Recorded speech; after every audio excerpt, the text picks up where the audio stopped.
Bu maydon necha gektar tashkil qiladi shunda? 5 gektar.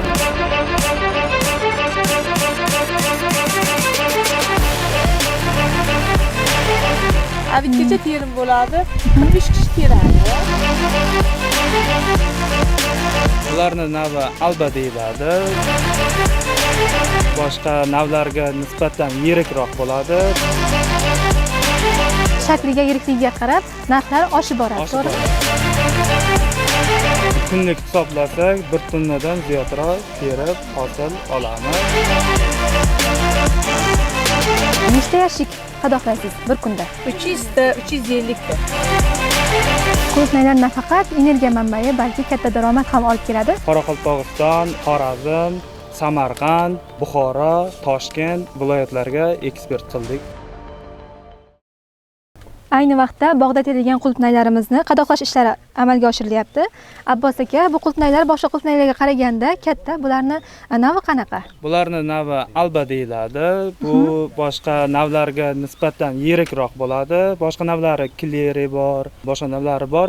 Buni ekkanimiz sababli tezroq pishadi va yirikroq bo'ladi. Boshqa qulupnaylarga nisbatan yirikroq bo'ladi va shirinroq bo'ladi. O'zbekistonning qaysi tumanlariga yetkazib beriladi? Hozir terim bo'lyapti. Biz Qoraqalpog'iston, Xorazm, Samarqand, Buxoro, Toshkent shu viloyatlarga eksport qildik shu paytgacha. Yana bitta savolim bor edi. Bu qulupnaylarni bozordagi ichki narxi qanaqa? Bozorda ichki narxi yiriklari bor, o'rta, keyin kichiklari bor. Kichiklari 20-25 mingdan, yiriklari 30-35 mingdan, yiriklari bor 40 ming, 45 mingdan sotilyapti. Demak, shakliga, yirikligiga qarab narxlar oshib boradi, to'g'rimi? Oshib boradi, to'g'ri. Bu bog'imiz necha gektarni tashkil qiladi? Bu bog'imiz 5 gektarni tashkil qiladi. Hozirgi paytda o'sha 5 gektardan hosilimizni terib olyapmiz. Nechta ishchi ishlaydi bu yerda? Ishchi bu yerda ertalab soat 6 dan kelib terib boshlashadi. Sortirovchilarimiz 10 kishi, dalada terim qiladiganlar 30 kishi, общий 40 kishi terim bo'ladi bu yerda. Yilga qancha hosil olinadi bu yerda qulupnaylardan? Bu yer masalan kunlik hisoblasak 1 tonnadan ziyodroq terib hosil olamiz. O'sha terilgandan keyin o'sha sortirovka qilinadi. Qilinib bo'lgandan keyin o'sha mashinalarda boshqa viloyatlarga eksport qilamiz. Charchamayapsizmi? Kuniga qancha qadoqlaysizlar? 1 tonna, 1,5 tonna. Kuniga qancha qadoqlaysiz bitta o'zingiz? 350 ta, 300 ta. 350 ta yashik. Yashik. Ha, yaxshi. Ishingiz o'ziga yoqadimi? Yoqadi. Kim bilan kelib ishlaysiz bu yerda? Kelinim bilan. Keliningiz bilan. Kuniga necha soat bo'ladi ish vaqti sizlarda? 12 soat, 13 soat, bir payt 15 soat ham bo'ladi. Qulupnayni organizm uchun kerakli vitaminlar yetkazib beradi qulupnay va shu bilan birgalikda insonga yaxshi kayfiyat ham bag'ishlaydi. Charchab ketgan vaqtlaringizda shu qulupnayni ko'rib, terayotganingizni ko'rib, shundan o'zingiz energiya olasizmi? Olaman. Qulupnayni har bittasini ko'rganingizda, buni uzganingizda shunday maroq bilan uzasizda. Charchash ham bo'lmaydi shuning uchun. Yo'q, charchash bo'lmaydi. Soat 7 bilan 6 dan kelamiz. Qizlar bilan 45 kishi ishlaymiz. 45 ta kishinim deganda oilasini boqyapti. Demak, charchoq ham yo'q. Yo'q, charchoq yo'q. Qancha vaqt ishlaysiz bu yerda? 1 yilda? 1 yilda 2 oy ishlashimiz kerak. 2 yildan beri ishlaymiz. 2 yildan beri ishlaysiz. 2 yildan beri ishlaymiz. Shu bilan oila tebratib kelasiz. Oila tebratamiz. Rahmat. Toshkentdan kelib Surxondaryoga bizga qulupnay o'zimiz ekdik, o'zimiz teramiz, hammasini o'zimiz qilamiz. Shu Otabek degan bolaga rahmat-da. Toshkentdan kelib bizga shuncha narsani o'rgatib, shuncha ayolni ishli qildi bizga. Ko'pchilik ish bilan ta'minlaydi. Ko'pchilik hamma kelini bilan keladi, qizi bilan keladi, o'g'illar bilan keladi.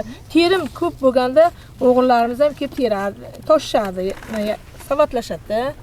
Men xursandman shu qulupnayni Toshkentdan Surxondaryoga olib kelib shuncha Surxondaryoni ayollarni shuncha ish bilan ta'minlaganiga. Sir bo'lmasa, kuniga qancha oylik olasizlar? Maosh.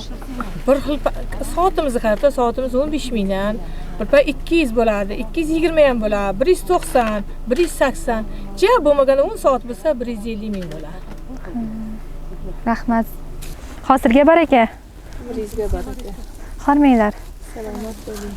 Bu qulupnay terish bilan qachondan beri shug'ullanasiz? Kuniga necha soat ishlaysizlar? Kuniga 14 soat ham ishlaymiz. Har xilda qulupnayni chiqishiga qarab ishlaymiz. 10 soat ham ishlaymiz, 12 soat ham ishlaymiz. Abitgacha terim bo'ladi. 45 kishi teradi. Yaxshi. Abitda soat 1da 12da ketadi. Qulupnaylarni olib ketishga ham berishadi degan gaplar boyaga. Ha, qulupnay teramiz. Qizlarga borku hammasiga 2 kishiga bir savatda bo'lib beramiz qulupnayni. Ketishda uylariga. Uyga ketishda bo'lib beramiz. Teradi, abitgacha soat 1gacha teradi. 12gacha teradi. Har xil terim har xilda bo'ladi. Demak, asosan ertalab teriladi, salqin Faqat vaqtda. salqinda teramiz.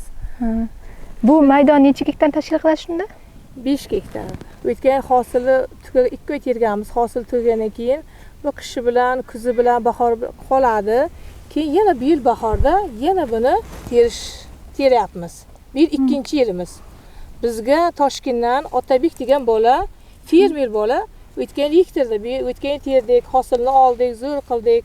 Qizlarga sovg'alar berdi Otabek. Toshkentdan kelib shu mana shu yerda Surxondaryoda, Termiz shahrida, Kokildirda mahallasida 45 ta qizlar bilan teramiz. 45 ta kishini oilasi ish bilan ta'minlab ro'zg'orni boqadi.